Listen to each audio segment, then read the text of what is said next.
Namaste students, continuing the first chapter, some basic concepts of chemistry, some problems on temperature.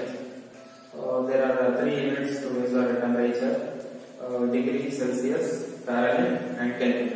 And Kelvin is the SI unit of the temperature. And how do you convert the following degree Celsius into Fahrenheit and Fahrenheit into degree Celsius and degree Celsius to Kelvin temperature? For example, first problem, convert the following temperature into degree Fahrenheit. ಯಾವುದರಲ್ಲಿ degree Celsius ಅಲ್ಲಿ ಇದೆ ಅದನ್ನ ನಾವು Fahrenheit ಗೆ ಹೇಗೆ convert ಮಾಡಬೇಕು? ಅದಕ್ಕೆ formula to convert degree Celsius to Fahrenheit ಅಂದ್ರೆ ಕೊಟ್ಟಿರ್ತಕ್ಕಂಥ ವ್ಯಾಲ್ಯೂ ಡಿಗ್ರಿ ಸೆಲ್ಸಿಯಸ್ ಅಲ್ಲಿ ಇದೆ, ಅದನ್ನ ನಾವು ಫ್ಯಾರನೈಟ್ ಗೆ ಕನ್ವರ್ಟ್ ಮಾಡಬೇಕಂದ್ರೆ ಈ ಫಾರ್ಮುಲಾನ ಬರೀಬೇಕಾಗುತ್ತೆ. Degree Celsius is equal to 9/5 degree Celsius value plus 32 plus 32 ಯಾಕೆ ಸ್ಟಾರ್ಟಿಂಗ್ ಪಾಯಿಂಟ್ 0 ಪಾಯಿಂಟ್ ಏನಲ್ಲ 32 ಆಗುತ್ತೆ. 9/5 degree Celsius value 25 degree Celsius plus 32. Now again we are adding 45 plus 32 is equal to 72 is the minus. 25 degree Celsius 25 degree Celsius is for 77 degree Fahrenheit. Means ಎರಡು same 77 degree Fahrenheit ಅಂದ್ರೆ ಒಂದೇ, 25 degree Celsius ಅಂದ್ರೆ ಒಂದು. ಅದೇ ರೀತಿ 35 degree Celsius ಅದಾವ body temperature ಮನವನಿಗೆ ಏನಪ್ಪ 37 degree Celsius ಅಂತ ಆಗ್ತೀವಿ. ಅದನ್ನೇ ಫ್ಯಾರನೈಟ್ ಅಲ್ಲಿ ಹೇಳಬೇಕು ಅಂತಂದ್ರೆ ಯಾವ ರೀತಿ ಕನ್ವರ್ಟ್ ಮಾಡಬೇಕು? 37 ಡಿಗ್ರಿ ಸೆಲ್ಸಿಯಸ್ ನ ಫ್ಯಾರನೈಟ್ ಗೆ ಕನ್ವರ್ಟ್ ಮಾಡಬೇಕು. Same formula 9/5 into 35 or degree Celsius. Degree Celsius is 37, so 37 degree Celsius plus 32 to form 66 plus 32 for simplification to form 98.6 degree Fahrenheit. ಅಂದ್ರೆ 37 degree Celsius human body temperature ಅಂದ್ರೆ ಅದನ್ನೇ Fahrenheit ಅಲ್ಲಿ 98.6 degree Fahrenheit ಅಂತ ಕರೀತೀವಿ. ಅಂದ್ರೆ conversion ಆಗುತ್ತೆ. ಇದು ಗೊತ್ತಾಗುತ್ತೆ ಯಾವ್ದಂತ ಡಿಗ್ರಿ ಸೆಲ್ಸಿಯಸ್ ಗೆ ಫ್ಯಾರನೈಟ್ ಗೆ ಮಾಡೋದು. ಕೆಲವೊಂದ್ಸಲ ಫ್ಯಾರನೈಟ್ ಅಲ್ಲಿ ಅಲ್ಲ ಡಿಗ್ರಿ ಸೆಲ್ಸಿಯಸ್, ಫ್ಯಾರನೈಟ್ ಅಲ್ಲಿ ಕೊಟ್ಟಿದ್ರೆ ಡಿಗ್ರಿ ಸೆಲ್ಸಿಯಸ್ ಗೆ ಅಲ್ಲಿ ಕನ್ವರ್ಟ್ ಮಾಡಬೇಕು ಅಂತ ಒಂದು problem. On A particular day ಒಂದು ದಿವಸ the temperature recorded in New York was 60 degree Fahrenheit. 60 Fahrenheit. What would be the equivalent temperature in degree Celsius? ಅಂದ್ರೆ ಫ್ಯಾರನೈಟ್ ಅಲ್ಲಿ ಕೊಟ್ಟಿದ್ದಾರೆ, ನಾವು ಡಿಗ್ರಿ ಸೆಲ್ಸಿಯಸ್ ಗೆ ಕನ್ವರ್ಟ್ ಮಾಡಬೇಕು ಅಂತ. ಅದಕ್ಕೆ ಫಾರ್ಮುಲಾ ಫಸ್ಟ್ ಗೊತ್ತಾಗುತ್ತೆ 9/5 here 5/9 ಡಿಗ್ರಿ ಸೆಲ್ಸಿಯಸ್ ಗೆ ಕನ್ವರ್ಟ್ ಮಾಡಬೇಕು. ಅಲ್ಲಿ ಡಿಗ್ರಿ ಸೆಲ್ಸಿಯಸ್ ವ್ಯಾಲ್ಯೂ ತಗೊಂಡಿದ್ವಿ, ಇಲ್ಲಿ ಫ್ಯಾರನೈಟ್ ತಗೋಬೇಕು. ಫ್ಯಾರನೈಟ್ ಎಷ್ಟು ಕೊಟ್ಟಿದ್ರು ನಾವು 60 ವ್ಯಾಲ್ಯೂ, ಫ್ಯಾರನೈಟ್ ಅಲ್ಲಿ 60 ಹಾಕೋಬೇಕು ಮೈನಸ್ 32. ಯಾಕಂದ್ರೆ ನಾವು ಡಿಗ್ರಿ ಸೆಲ್ಸಿಯಸ್ ಇಂದ ಡಿಗ್ರಿ ಫ್ಯಾರನೈಟ್ ಮಾಡ್ತಾ ಇದ್ದೀವಿ, ಫ್ಯಾರನೈಟ್ ಇಂದ ಡಿಗ್ರಿ ಸೆಲ್ಸಿಯಸ್ ಗೆ ಬರ್ತಾ ಇದೆ, ಹಾಗಾಗಿ ಮೈನಸ್. ಇಲ್ಲಿ ಫ್ಯಾರನೈಟ್ ಗೆ ಕನ್ವರ್ಟ್ ಮಾಡ್ತಿದ್ದ ಸಲುವಾಗಿ plus 32 minus 32 Fahrenheit value plus minus 32. Thus we get 5/9 Fahrenheit value 60 minus 32, 60 minus 32 28.28/9 15.6 degree Celsius is the answer. ಇದು ಯಾವುದಕ್ಕೆ ಕನ್ವರ್ಟ್ ಮಾಡೋದು? ಫ್ಯಾರನೈಟ್ ಇಂದ ಡಿಗ್ರಿ ಸೆಲ್ಸಿಯಸ್ ಗೆ ಕನ್ವರ್ಟ್ ಮಾಡೋದು. ಇದು ಡಿಗ್ರಿ ಸೆಲ್ಸಿಯಸ್ ಇದನ್ನ ಫ್ಯಾರನೈಟ್ ಗೆ ಕನ್ವರ್ಟ್ ಮಾಡೋದಕ್ಕೆ ಈಕ್ವಲ್. ಯಾವುದಕ್ಕಿದು ಡಿಗ್ರಿ ಸೆಲ್ಸಿಯಸ್ ಇದನ್ನ ಫ್ಯಾರನೈಟ್ ಗೆ ಕನ್ವರ್ಟ್ ಮಾಡೋದಕ್ಕೆ, ಇದು ಫ್ಯಾರನೈಟ್ ಅಲ್ಲಿ ಇರೋದನ್ನ ಡಿಗ್ರಿ ಸೆಲ್ಸಿಯಸ್ ಗೆ ಕನ್ವರ್ಟ್ ಮಾಡೋದು. ಇನ್ನೊಂದು ಯೂನಿಟ್ ಇತ್ತು, ಅದ್ಯಾವುದು ಕೆಲ್ವಿನ್ ಗೆ ಕನ್ವರ್ಟ್ ಮಾಡೋದು. ಡಿಗ್ರಿ ಸೆಲ್ಸಿಯಸ್ ಅಲ್ಲಿ ಕೊಟ್ಟಿರ್ತಾರೆ, ಅದನ್ನ ಕೆಲ್ವಿನ್ ಗೆ ಕನ್ವರ್ಟ್ ಮಾಡ್ಕೋಬೇಕು. ಫಾರ್ ಎಕ್ಸಾಂಪಲ್ ಇಲ್ಲಿ 10 ಡಿಗ್ರಿ ಕೊಟ್ಟಿದ್ದಾರೆ. Third problem, convert the degree Celsius to Kelvin temperature. For example 10 degree Celsius 100 degree Celsius. 10 degree Celsius ಅಂದ್ರೆ ಫಾರ್ಮುಲಾ ಇದಕ್ಕೆ ಬರುತ್ತೆ ಡಿಗ್ರಿ ಸೆಲ್ಸಿಯಸ್ ಗೆ ಪ್ಲಸ್ 273 ಆಡ್ ಮಾಡಬೇಕು. ಇದು ಆಲ್ರೆಡಿ ನಿಮಗೆ ಗೊತ್ತಿರೋದು. ಮೂರದ್ದು ಈಗ ಸ್ಟಾರ್ಟಿಂಗ್ ಪಾಯಿಂಟ್ ಅನ್ನು ನೋಡೋದಾದ್ರೆ ಮೂರು scale degree Celsius, degree Fahrenheit, kelvin ನೋಡೋದಾದ್ರೆ ಇದು ಡಿಗ್ರಿ ಸೆಲ್ಸಿಯಸ್ 0 ಇಂದ ಸ್ಟಾರ್ಟ್ ಆಗುತ್ತೆ. ಇದು 0 ಇದ್ದಾಗ ಫ್ಯಾರನೈಟ್ 32 ಸ್ಟಾರ್ಟ್ ಆಗುತ್ತೆ. ಅದೇ ರೀತಿ ಕೆಲ್ವಿನ್ 273 ಇಂದ ಸ್ಟಾರ್ಟ್ ಆಗುತ್ತೆ. ಅಂದ್ರೆ ಏನ್ ಮಾಡಬೇಕು, ಕೆಲ್ವಿನ್ ಗೆ ಕನ್ವರ್ಟ್ ಮಾಡಬೇಕು. ಡಿಗ್ರಿ ಸೆಲ್ಸಿಯಸ್ ಇಂದ 273 ಪ್ಲಸ್ 15 ಆಡ್ ಮಾಡಬೇಕು. ಡಿಗ್ರಿ ಸೆಲ್ಸಿಯಸ್ ವ್ಯಾಲ್ಯೂ ಎಷ್ಟಾದ 10 degree Celsius plus add 273 plus 15 ಯಾಕಂದ್ರೆ ಸ್ಟಾರ್ಟಿಂಗ್ ಪಾಯಿಂಟ್ 273 ಪ್ಲಸ್ 10 ಅಂತಂದ್ರೆ 283.1. ಇದು ಒಂದು ಮಾಡಿ 100 ಡಿಗ್ರಿ ಸೆಲ್ಸಿಯಸ್ ನ ಕೆಲ್ವಿನ್ ಗೆ ಕನ್ವರ್ಟ್ ಮಾಡಿದ್ರೆ ಏನ್ ಬರುತ್ತೆ ಅಂತ ಕನ್ವರ್ಟ್ ಮಾಡಿ.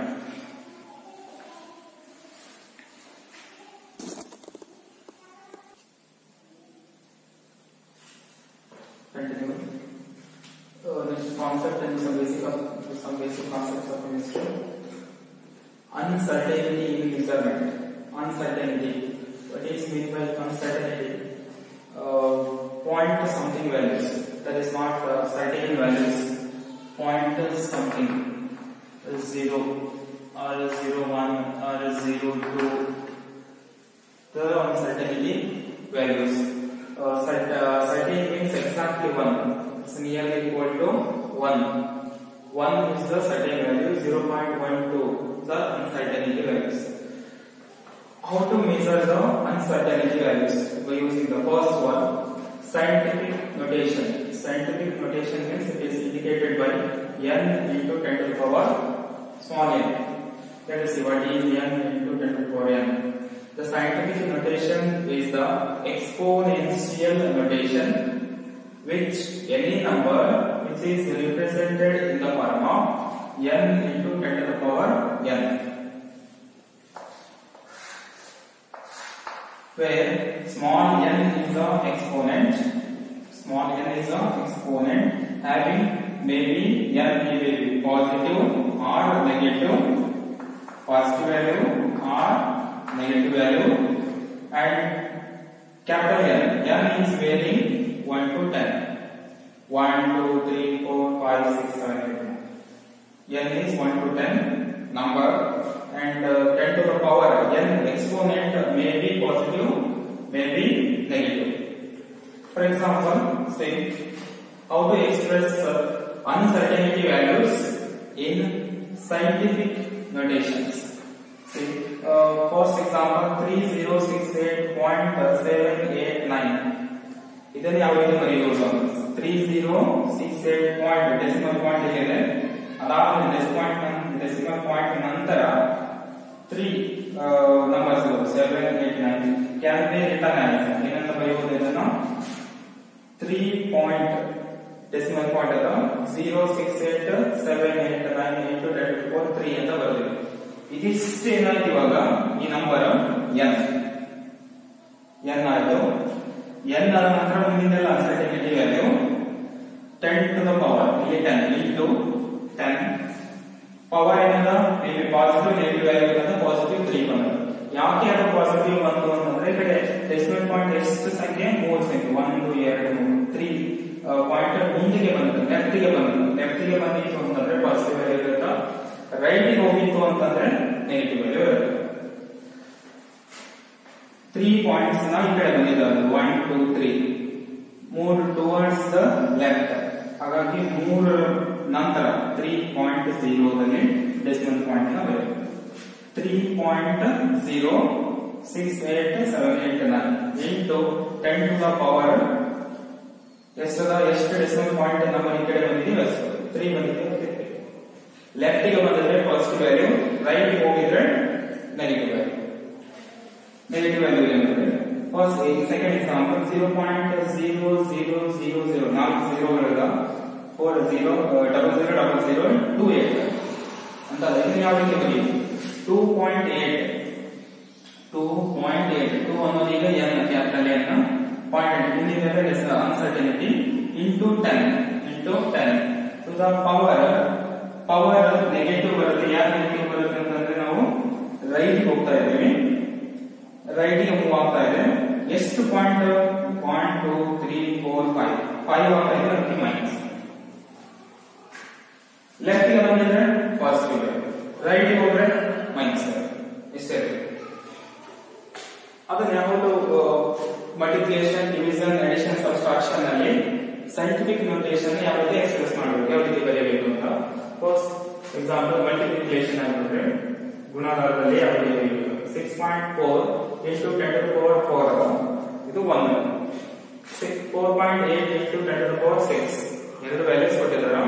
ಇವೆರಡನ್ನ ಮಲ್ಟಿಪ್ಲಿಕೇಶನ್ ಮಾಡಿದಾಗ ಯಾವ ರೀತಿ ಈ ಒಂದು ಫಾರ್ಮ್ ಅಲ್ಲಿ ರೆಪ್ರೆಸೆಂಟ್ ಮಾಡಬೇಕು. n into 10 to the power small.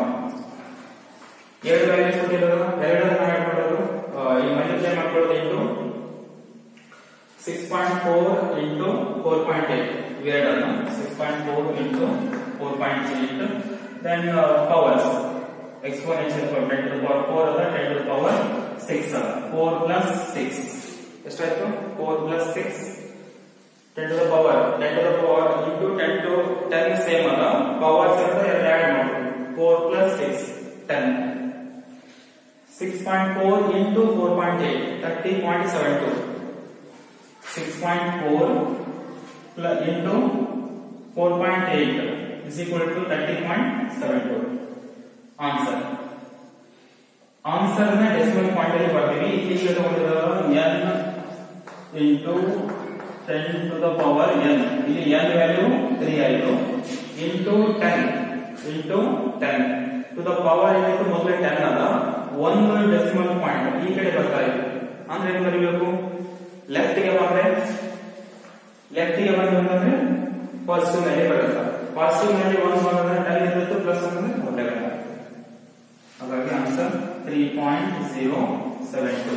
ಒಂದು ಡೆಸಿಮಲ್ ಪಾಯಿಂಟ್ ಈ ಕಡೆ ಬಂದಿದೆ, ಹಾಗಾಗಿ 072 ಆಯ್ತು. ಆ ಡೆಸಿಮಲ್ ಪಾಯಿಂಟ್ ಈ ಕಡೆ ಲೆಫ್ಟ್ ಗೆ ಮೂವ್ ಆಗಿಲ್ಲ, ಹಾಗಾಗಿ 10 ಪವರ್ ನ 1 ಜಾಸ್ತಿ ಮಾಡಬೇಕು, 10 ಇತ್ತು 11 ಲೆಫ್ಟ್ ಗೆ ಬಂದ್ರೆ. ರೈಟ್ ಹೋಗಿ ಬಂದ್ರೆ ಒಂದು ಕಡೆ ಏನಾಗ್ತದೆ ಮೈನಸ್. ಮಲ್ಟಿಪ್ಲಿಕೇಶನ್ ಗೆ second example 7.8 into 10 to the power minus 3 3.2 into 10 to the power minus 5 ಎರಡು ವ್ಯಾಲ್ಯೂಸ್ ಕೊಟ್ಟಿದ್ದಾರೆ, ಎರಡನ್ನ ಮಲ್ಟಿಪ್ಲೈ ಮಾಡಿ ಅಂತ ಹೇಳಿದ್ರು. ಈಗ ಎರಡನ್ನ ಮಲ್ಟಿಪ್ಲೈ ಮಾಡೋಣ. 7.8 into 3.2 ಆಮೇಲೆ exponential 10 to the power minus 3 plus 10 to the power minus 5. Yes, minus into minus and minus into plus 2 format 10 to the power minus plus 5 plus 3 8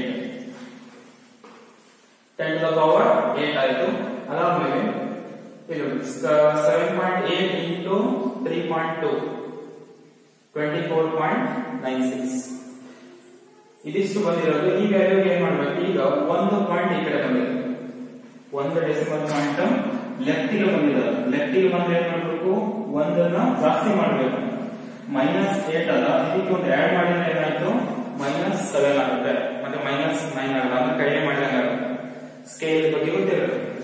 -8 ಗೆ ಒಂದನ್ನ ಈ ಕಡೆ ಮಾಡ್ತಾ ಇದ್ದೀವಿ, ಪಾಸಿಟಿವ್ ವ್ಯಾಲ್ಯೂ ಲೆಫ್ಟ್ ಗೆ ಬಂದಿದ್ದಲ್ಲ, ಲೆಫ್ಟ್ ಗೆ ಬಂದಿದೆ ಅಂತಂದ್ರೆ ಏನು ಪಾಸಿಟಿವ್ ವ್ಯಾಲ್ಯೂ ಬರುತ್ತಾ, -8 ಇರೋದು -7 24 ಏನಾಯ್ತು, ಒಂದು ಡೆಸಿಮಲ್ ಪಾಯಿಂಟ್ ಈ ಕಡೆ ಬಂದಿದ್ದೀವಿ 2.496 10 to the power -7. ಮಲ್ಟಿಪ್ಲಿಕೇಶನ್ ಗೆ ಸೆಕೆಂಡ್ ಎಕ್ಸಾಂಪಲ್ ಆಯಿತು. ಡಿವಿಷನ್ ಗೆ ಸಂಬಂಧಪಟ್ಟ ಹಾಗೆ ಒಂದು ಎಕ್ಸಾಂಪಲ್ ಸೈಂಟಿಫಿಕ್ ನೋಟೇಷನ್ ಯಾವ ರೀತಿ ಎಕ್ಸ್ಪ್ರೆಸ್ ಮಾಡಬೇಕು. 5.1 into 10 to the power -4 divide 6.8 into 10 to the power 3. ಇವೆರಡನ್ನು 5.1 divide 6.8. Okay, next power 10 to the power -4 10 to the power minus plus minus 3 -4 -3 -7 10 to the power -7. ಈ ಎರಡನ್ನು 5.1 divide 6.8 ಅಂದ್ರೆ 0.75 ಬರುತ್ತೆ, ಇದು 10 to the power -7. ಈಗ ಒಂದು ಡೆಸಿಮಲ್ ಪಾಯಿಂಟ್ ರೈಟ್ ಗೆ ಹೋಗಿದೆ, ನಾನು ಬಿಟ್ಟರೆ ಲೆಫ್ಟ್ ಗೆ ಬಂದಿತ್ತು ಫಸ್ಟ್ ವ್ಯಾಲ್ಯೂ, ಈಗ ರೈಟ್ ಉಂಟು ಅಂದ್ರೆ ನೆಗೆಟಿವ್ ಬರುತ್ತೆ. ಈಗ ಏನ್ ಮಾಡಬೇಕು ಇಲ್ಲಿ ಇದು ಆಡ್ ಎಕ್ಸ್ಟ್ರಾ ಮುಂದೆ ಹೋಗ್ತಾ ಇದೆ 7.5 into 10 to the power minus 7 into 8 ಯಾಕಂದ್ರೆ ರೈಟ್ ಗೆ ಹೋಗ್ತಾ ಇದೆ 7.5 into 10 to the power minus 8. ಇದು ಮಲ್ಟಿಪ್ಲಿಕೇಶನ್ ಗೆ ಎರಡು ಎಕ್ಸಾಂಪಲ್, ಡಿವಿಷನ್ ಗೆ ಒಂದು ಎಕ್ಸಾಂಪಲ್. ನಾವು ಅಡಿಷನ್ ಅಂಡ್ ಸಬ್ಸ್ಟ್ರಾಕ್ಟ್. ಅಡಿಷನ್ ಗೆ 7.8 ಕೊಟ್ಟಿರ್ತಕ್ಕಂಥ ಒಂದು ಸಮ 7.87 into 10 to the power 5 plus 6.48 into 10 to the power 4 80 value ಬರ್ತವೆ. ಈಗ ಇದನ್ನ ಅಡಿಷನ್ ಮಾಡಬೇಕಾಗಿತ್ತು ಅಂದ್ರೆ ಎಕ್ಸ್ಪೋನೆನ್ಸ್ ಏನದಾವಲ್ಲ 10 to the power ಅವೆರಡನ್ನ ಸೇಮ್ ಮಾಡ್ಕೊಳ್ಳೋದು, ಒಂದೇ ರೀತಿ ಮಾಡ್ಕೊಳ್ಳೋದು. ಇದಕ್ಕೆ ಏನ್ ಮಾಡೋದು 10 to the power 4 ಆಗಿ ಮಾಡ್ಕೊಳ್ರೆ ಅಂದ್ರೆ ಇದನ್ನ ಕಡಿಮೆ ಮಾಡ್ಬೇಕಾಗತ್ತ. ಇದು 5 ಅಲ್ಲ, ಹಾಗಾಗಿ ಇದನ್ನ 5 ಮಾಡ್ಕೊಳ್ಳೋದು. ಇದನ್ನ 10 to the power 5 ಮಾಡ್ಕೊಳ್ಬೇಕಂದ್ರೆ ಏನ್ ಮಾಡಬೇಕು 0.648 ಮಾಡ್ಕೊಳ್ಳೋದು. 1 ಡೆಸಿಮಲ್ ಪಾಯಿಂಟ್ ನ ಈ ಕಡೆ ಬರುತ್ತೆ ಲೆಫ್ಟ್ ಗೆ. 6.48 ಅನ್ನ 0.64 ಮಾಡಿದ್ರೆ ಏನಾಯ್ತು ಇಲ್ಲಿ 1 ಪವರ್ ಏನಾಯ್ತು ಎಕ್ಸ್ಟ್ರಾ ಆಯ್ತು. ಯಾಕಂದ್ರೆ ಲೆಫ್ಟ್ ಗೆ ಹೋಗ್ತಾ ಇದೀವಿ, ಇಲ್ಲಿಂದ ಈ ಕಡೆ ಬರ್ತಾ ಇದೀವಿ, ಲೆಫ್ಟ್ ಗೆ ಬಂದಿದೀವಿ. ಹಾಗಾಗಿ 1 ಏನಾಯ್ತು ಪವರ್ ಇದ್ದು 5 ಆಯ್ತು.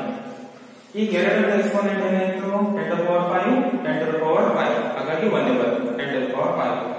ಉಳಿದಿರೋದನ್ನ ಇಂಟು ಮಾಡಿ 7.87 ಪ್ಲಸ್ ಆಗಬೇಕು 7.87 ಪ್ಲಸ್ 0.648 8.518 ಆಗುತ್ತಾ into 10 to the power 5 10 to the power 5. ಈಗ ಇಲ್ಲೇನಾಗುತ್ತೆ ಇದು n ಆಯಿತು ಇಂಟು 10 to the power 5 ಇದು n small equals to r expressed in scientific notation. Addition now subtraction ಗೆ 4.8 into 10 to the power minus 3 one value minus ಇದನ್ನ ಇದರಲ್ಲಿ ಕಡೆ subtraction ಅಂತ 5.6 into 10 to the power minus 4 4.8 minus 0.76 5.6 ಅನ್ನ ಇದನ್ನ save ಮಾಡ್ಕೊಳ್ಳೋದು 10 to the power minus 3 10 to the power minus 3 ನೇ ಮಾಡ್ಕೊಳ್ಬೇಕಂದ್ರೆ ಇದರಲ್ಲಿ 5.6 ಇದೆ 0.56 10 to the power minus 3 ಈಗ ಎರಡರದ್ದು ಪವರ್ ಏನಾಯಿತು ಸೇಮ್ ಆಯ್ತು 10 to the power minus 3. ಈಗ ಮೈನಸ್ ಮಾಡ್ಕೊಳ್ಳಿ 4.8 minus 0.56 4.28 ಪವರ್ ಎರಡಕ್ಕೂ ಸೇಮ್ ಆಯ್ತು, ಹಾಗಾಗಿ 10 to the power minus 3. ಇದನ್ನ ಇದೇ ರೀತಿಯಾಗಿರ್ತಕ್ಕಂಥ ಇನ್ನೊಂದು 4 ಪ್ರಾಬ್ಲಮ್ಸ್ ಇನ್ಸೈಡ್ ಇದೆ ಅದಾವ.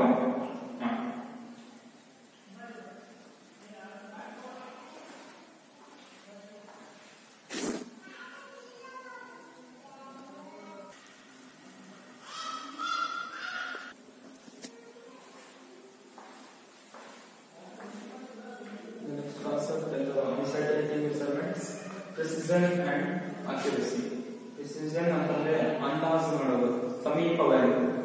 ಅಕ್ಯುರಸಿ ಅಂದ್ರೆ ಅಕ್ಯುರೇಟ್ ಆಗಿರೋದು, ಕರೆಕ್ಟ್ ವ್ಯಾಲ್ಯೂ ಇರುತ್ತೋ ಟ್ರೂ ವ್ಯಾಲ್ಯೂ ಎಷ್ಟಿರುತ್ತೋ ವ್ಯಾಲ್ಯೂ ಮೆಜರ್ಮೆಂಟ್ ಎಷ್ಟು ವ್ಯಾಲ್ಯೂ ಇರುತ್ತೋ ಅಷ್ಟೇ ವ್ಯಾಲ್ಯೂ ಇತ್ತು, ಅದಕ್ಕೆ ಸ್ವಲ್ಪ ಕಡಿಮೆ ಹೆಚ್ಚು ಕಡಿಮೆ ಇದ್ದರೆ ಅದು ಅಕ್ಯುರಸಿ ವ್ಯಾಲ್ಯೂ ಇರುತ್ತೆ. ಈ ಕಡೆಗೆ ಇಲ್ಲಿ ಅಂದಾಜು ಮಾಡೋದು, ಸ್ವಲ್ಪ ಸಮೀಪ ಇರೋದು.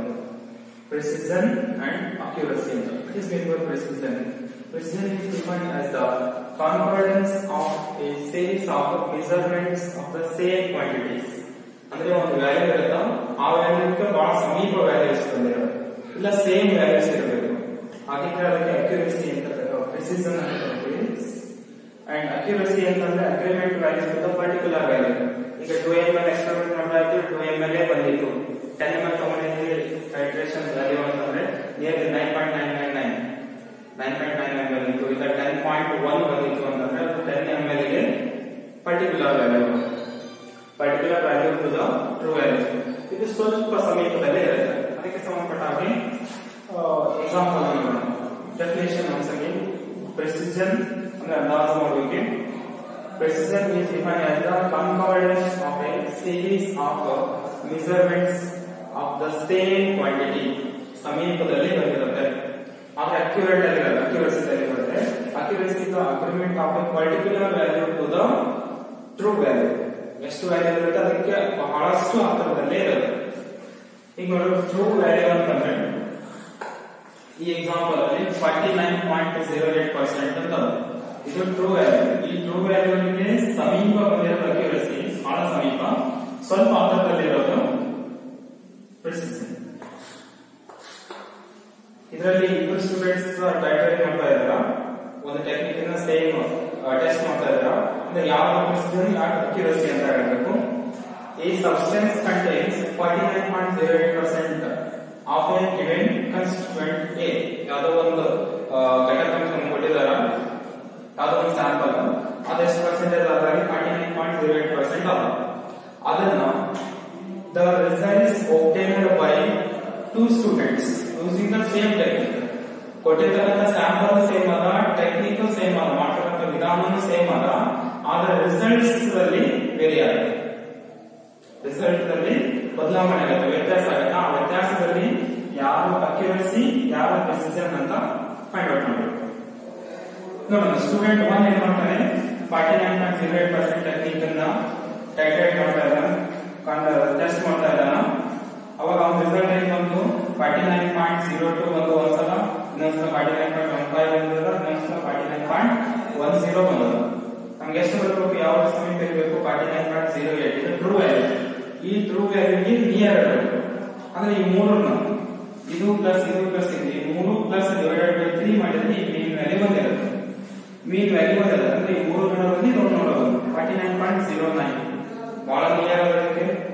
ಅದೇ ಸ್ಟೂಡೆಂಟ್ 2 ನೋಡ್ರಿ, ಎರಡನೇ ಸ್ಟೂಡೆಂಟ್ ಏನ್ ಮಾಡ್ತಾರ, 49.40 ಫಸ್ಟ್ ರಿಸಲ್ಟ್ ಅಲ್ಲಿ ಮೊದಲೇ ಸಲ, ಎರಡನೇ ಸಲ ಅದೇ ಸೇಮ್ ಟೆಕ್ನಿಕ್ ಇಂದ ಸೇಮ್ ಮಾಡಿದಾಗ 49.44 ಬರುತ್ತೆ. ಥರ್ಡ್ ಟೈಮ್ ಮಾಡಿದಾಗ 49.42 ಬರುತ್ತೆ. ಈ ಮೂರನ್ನ ಪ್ಲಸ್ ಡಿವೈಡೆಡ್ ಬೈ 3 ಮಾಡಿದ್ರೆ ಮೀನ್ ವ್ಯಾಲ್ಯೂ 49.42 ಬರುತ್ತೆ. ಅಂದ್ರೆ ಈ ಟ್ರೂ ವ್ಯಾಲ್ಯೂಗೆ ಈ ಪರ್ಟಿಕ್ಯುಲರ್ ವ್ಯಾಲ್ಯೂಸ್ ಯಾವ್ದು ಅಕ್ಯುರಸಿ ಯಾವ್ದು ಪ್ರಿಸಿಷನ್ ನೀವು ಹೇಳಬಹುದು. ಯಾವ್ದು ಅಕ್ಯುರಸಿ 49.08 ಗೆ ಬಹಳ ಸಮೀಪ accuracy, particular value to the true value ಅಂತಂದ್ರೆ 49.08 ಇಸ್ ದ ಅಕ್ಯುರೇಟ್ ವ್ಯಾಲ್ಯೂ.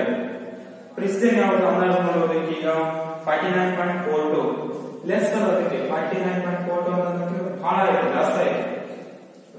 ಹಾಗಾಗಿ ಇದು 49.42 ಯಾವ ರೀತಿ ಡಿಫೈನ್ ಮಾಡಬಹುದು, concordance of the series of measurements of the same quantity. ಹಾಗಾಗಿ ಇದು ಪ್ರಿಸಿಷನ್, ಇದು ಅಕ್ಯುರಸಿ ಆಗುತ್ತೆ.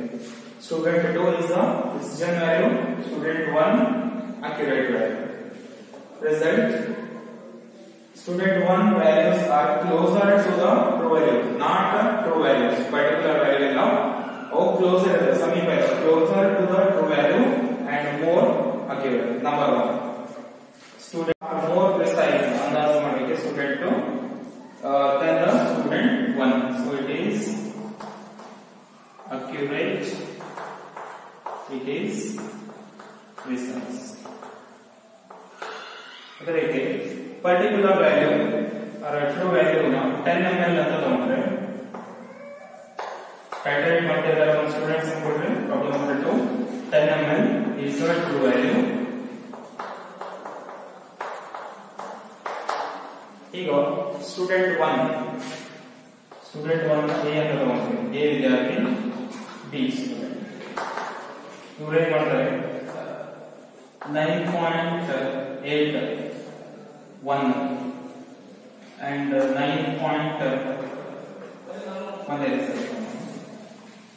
9.7 ಅಂದ್ಬಿಟ್ರೆ ಇದು 9.9.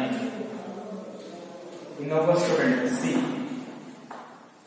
10.5. ಯಾರು more precise, more accurate? 9.9 is the more accurate. 10 ml true value ಅದು, ಇದು ಪರ್ಟಿಕ್ಯುಲರ್ ಬಹಳ ನಿಯರ್ ಆಗಿದೆ. ಅದೇ 9.7 ಅದಕ್ಕೆ ಸಮೀಪ ಇದೆ, ಅದಕ್ಕೆ ಸಮೀಪ ಅದ. ಇದು 10.9 ಸ್ವಲ್ಪ ಮೋರ್ ಜಾಸ್ತಿ, ಮೋರ್ ಪ್ರಿಸೈಸ್. ಏನಂತ ಕರೀಬಹುದು, more precise. It is a precise value and it is more accurate. Accurate value. Yes. There is for example for the titration of the same equal to 2 ml 2 ml true value.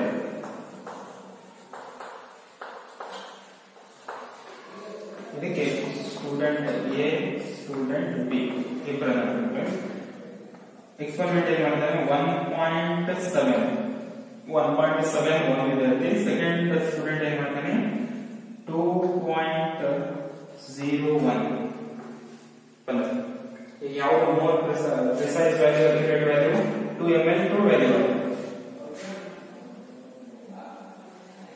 B is accurate value, it is precise value. ಇದಕ್ಕೆ one mark ಕೇಳಬಹುದು.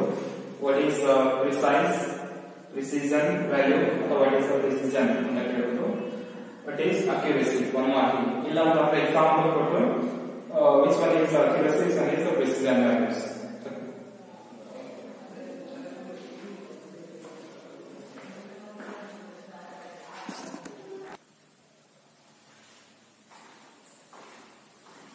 Next concept is significant figures. Significant figures are meaningful digits which are known with certainty. Already known about what is certainty and uncertainty. For example, if we consider 10.1, this is one of the value. Here 10 is a certain value and 1 is uncertain value. 10 is meaningful digit. 10 is meaningful digit which are known with a certain value here 10. And 1 is uncertain value. 1 is uncertain 10. 10 is certain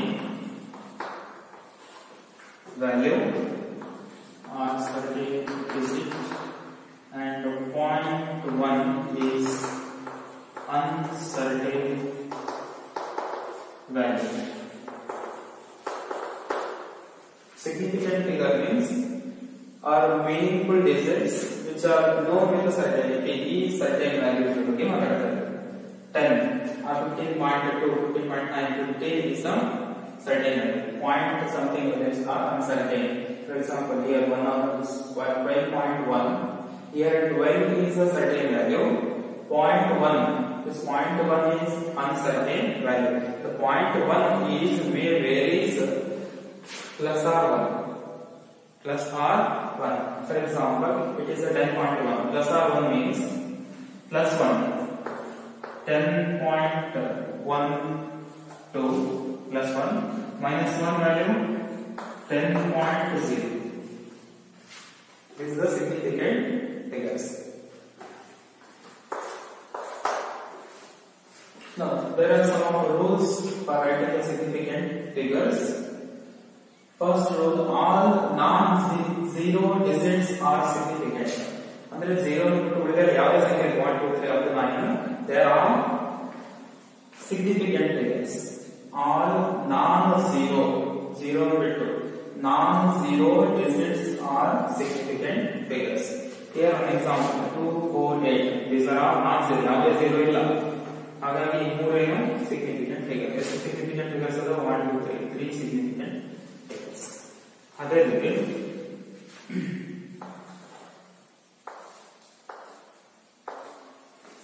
how many significant figures? 3 significant. ಯಾವುದೇ 0 ಇಲ್ಲ. ಅಕಸ್ಮಾತ್ 0 ಇತ್ತು ಅಂತಂದ್ರೆ 0 ನ consider ಮಾಡೋಣ. ಅವಾಗ 4 8 4 1 ಇದ್ದಾಗ 3 significant figures. ಇವಾಗ ಎಷ್ಟು significant figures? 3. ಅದೇ 3 ಬದಲಾಗಿ 9 ಇತ್ತು ಅಂತಂದ್ರೆ ಎಷ್ಟು significant figures? 4 1 2 3 4 significant figures. 1 2 3 which significant figures? 3 significant figures. Let's do 1 is significant figures. All non-zero digits are significant.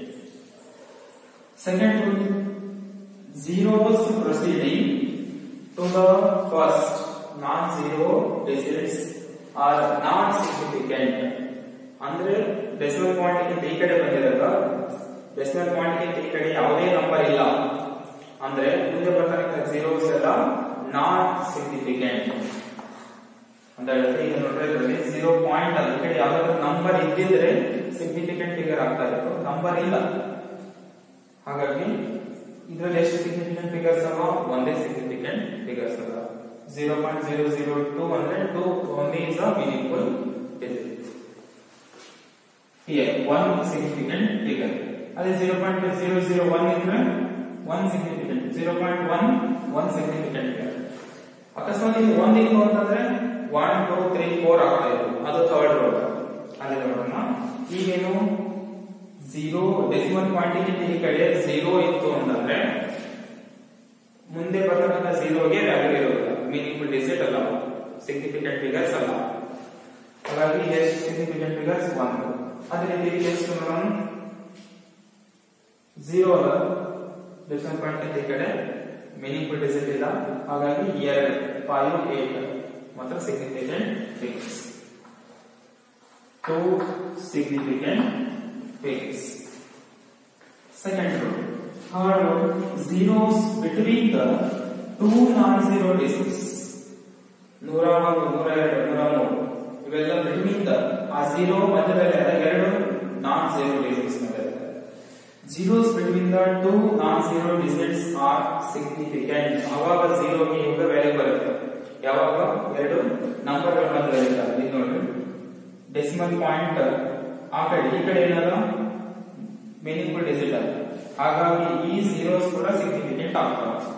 ಈಗ ಎಷ್ಟು ಸಿಗ್ನಿಫಿಕೆಂಟ್ ನಂಬರ್? 1 2 3 4 1 2 3 4. ಹಾಗಾಗಿ 4 ಸಿಗ್ನಿಫಿಕೆಂಟ್ ಫಿಗರ್ಸ್ ಇದಾವೆ. ಈಗ ಇದರಲ್ಲಿ ಎಷ್ಟು significant figures? 3 significant figures.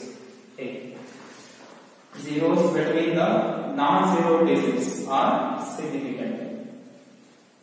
4 through 11 zeros at the end, ಕೊನೆಗೆ ಇರ್ತಕ್ಕಂಥ zeros at the end are right of a number are significant on right side of the decimal point. Decimal point ಆ ಕಡೆ ಇರ್ತಕ್ಕಂಥವೆಲ್ಲ ಏನು significant figures. Example 0.200 ಅಲ್ಲ, ಇದಕ್ಕೆ point ಅಂದ್ರೆ ಇದು meaningful digit 2 ಅನ್ನೋದು. ಅದರ ನಂತರ ಬಂದಿರತಕ್ಕಂಥ ಅವೆರಡು 0 ಕೂಡ ಏನಾಯ್ತು? ಮೀನಿಂಗ್ಫುಲ್ ಡಿಜಿಟ್ ಆಗ್ತವೆ. ಅವಾಗ ಏನಾಯ್ತು? ಈ 3 ಸಿಗ್ನಿಫಿಕೆಂಟ್ ಫಿಗರ್ಸ್ ಆಗುತ್ತೆ. ಆ 0 ಈ ಕಡೆ ಬಂದಿದ್ರೆ ಒಂದೇ ಸಿಗ್ನಿಫಿಕೆಂಟ್. ಇಲ್ಲಿ ನೋಡ್ರಿ, ಈಗ ಇದು 0.002 ಇತ್ತು ಅಂತಂದ್ರೆ ಈಗ ಒಂದೇ ಸಿಗ್ನಿಫಿಕೆಂಟ್ ಫಿಗರ್. ಈ ರೂಲ್ ಆಗುತ್ತೆ. ಈ ರೂಲ್ ಪ್ರಕಾರ ಏನು ಇಲ್ಲ, ಎಷ್ಟದ ಒಂದೇ ಸಿಗ್ನಿಫಿಕೆಂಟ್ ಫಿಗರ್. ಅದೇ 2 ಈ ಕಡೆ ಬಂದದ 0.2 ಬಂದದ. Right hand side decimal point ಇದೆ, ಮೊದಲು ಮೀನಿಂಗ್ಫುಲ್ ಡಿಜಿಟ್ ಬಂದು ನಂತರ zeros ಬಂದಿದೆ. ಎಂಡ್ ರೈಟ್ ಸೈಡ್ ಬಂದಿದೆ, ಅದಕ್ಕೆ ವ್ಯಾಲ್ಯೂ ಇದೆ. 3 significant figures.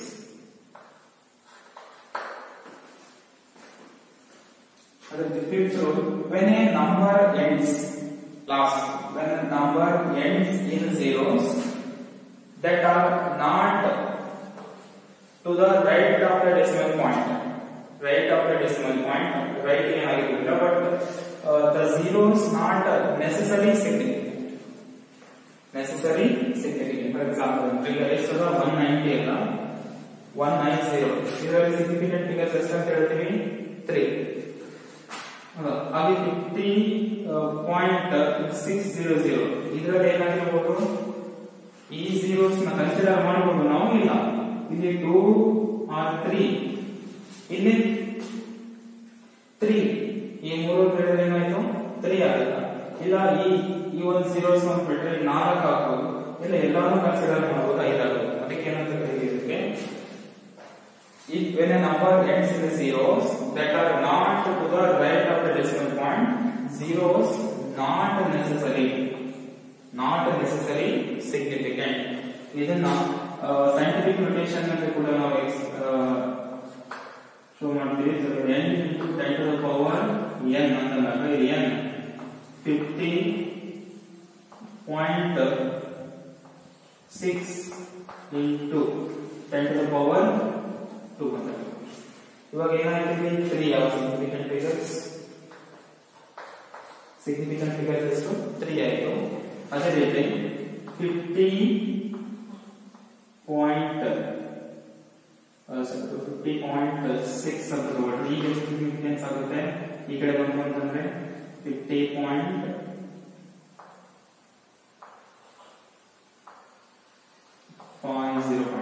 ಇವಾಗ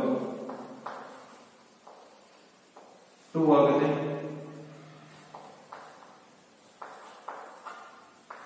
2 significant figures. 5.06 ತಗೊಳ್ಳಿ.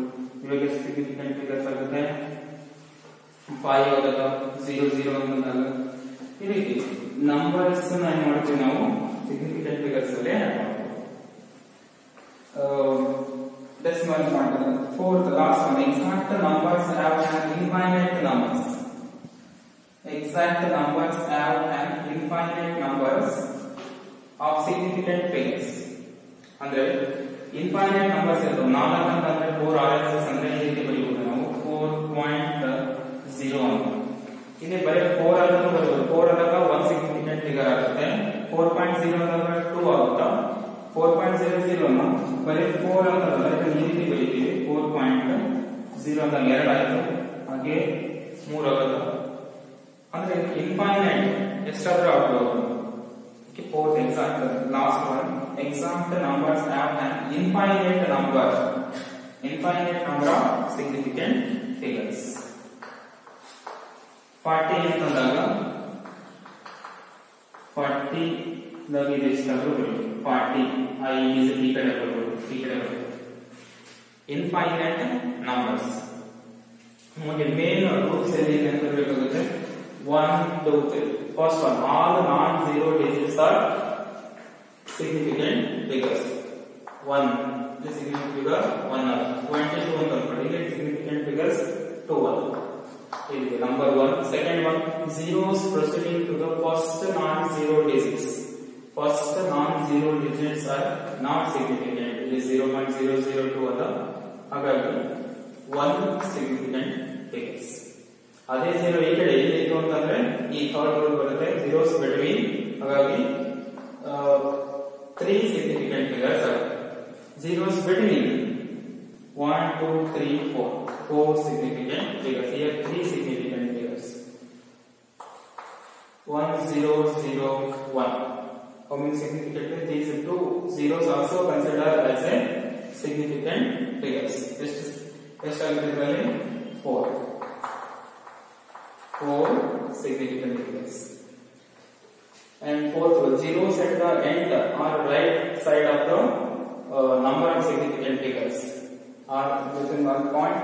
Here 0 ನಂತರ ಬಂದಿರತಕ್ಕಂತ ಈ 0 ನಂಬರ್ ಮೀನಿಂಗ್ಫುಲ್ ಡಿಜಿಟ್ ನಂತರ ಬಂದಿರತಕ್ಕಂತ zeros ಕೂಡ significant ಆಗ್ತವೆ. 3 significant figures.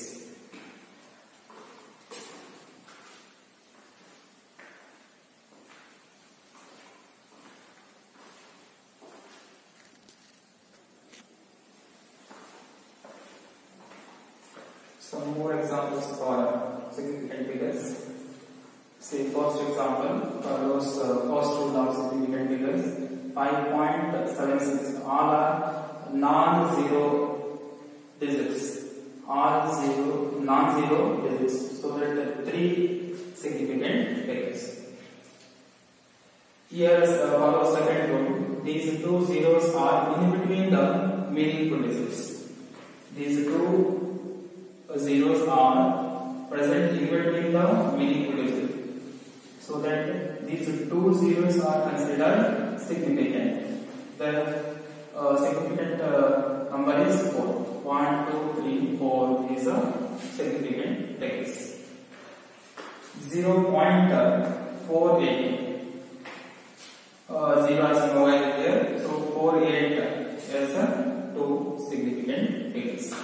And 2.05 as 2 point after the decimal point also is in between the meaningful digit, so that the 0 is considered as a significant figure. 1 2 3 is significant figures. 0.05 m as the only one we because it do not containing these zeros do not containing in between numbers, so that it has only one significant figures. It is also said 4, 5. These two are the significant figures. These are zeros. Now there is no meaningful digit. If it is a meaningful digit here, then 1, 2, 3, 4, 5, 6 are significant figures. There is no one or any one meaningful digit, so these two are not considered. Only these two considered as a meaningful digit or significant figures. 5.0. It is left side. It is having a meaningful digit. So 2, 1, 2 as significant figures. 2.50. These three are also, because the zeros are present right side of the decimal point. Right side of the decimal point, and in here left side before the decimal point meaningful digit. So 1, 2, 3 is meaningful. It is a significant digit. 2.500. 4, because these two are considered meaningful digit because are present right side of the decimal point after the meaningful digit. 1, 2, 3, 4. 4 significant digits. Like that follows fourth row. 0.0200. Here these two are no value. Only 200. Those two zeros, last two zeros, right side of the meaningful digit have value, and these two zeros are not value. So these three are significant digits. 10500 grams. It has many significant figures. If you consider these three means 3 significant figures. If you consider 10, 4 significant figures. If you consider complete, it is 5 significant figures. It is explained by this scientific notation. 1.05 into 10 to the power n into 10 to the power small n exponent expressed in scientific notation. It has 3 significants, 1, 2, 3. Same thing, it is represented in like also 1.050. Now it is as 1, 2, 3, 4 significant figures. Also represent like this 1.0500. 1, 2, 3, 4, 5 significant figures. So that we told earlier, it has infinite significant figures, maybe 3 or 4 or 5. Is the right? 3 also right, 4 also right, 5 also